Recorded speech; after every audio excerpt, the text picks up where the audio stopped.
গাজা ইসরায়েলের হামলার প্রতিবাদে উত্তাল হয়ে উঠল কলকাতার রাজপথ। চুক্তি ভঙ্গ করে আবারও বর্বর আক্রমণ চালিয়েছে দখলদার ইসরায়েল। শিশু, মহিলা সহ 400 অধিক প্রাণহানি হয়েছে।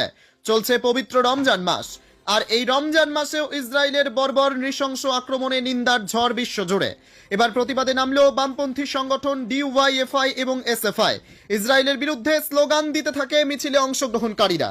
শুক্রবার কলকাতার রাজপথে গাজায় হামলার প্রতিবাদে বামপন্থী সংগঠনের প্রতিবাদে গর্জন লক্ষ্য করা গেল। ইতিমধ্যেই এই হামলার উদ্বিগ্ন ভারত।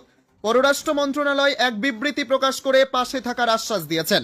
চুক্তি ভঙ্গ করে ইসরায়েলের এই হামলায় শত শত প্রাণহানির নিন্দার ঝড় উঠেছে বিশ্বজুড়ে। এবার প্রতিবাদ কলকাতার রাজপথে।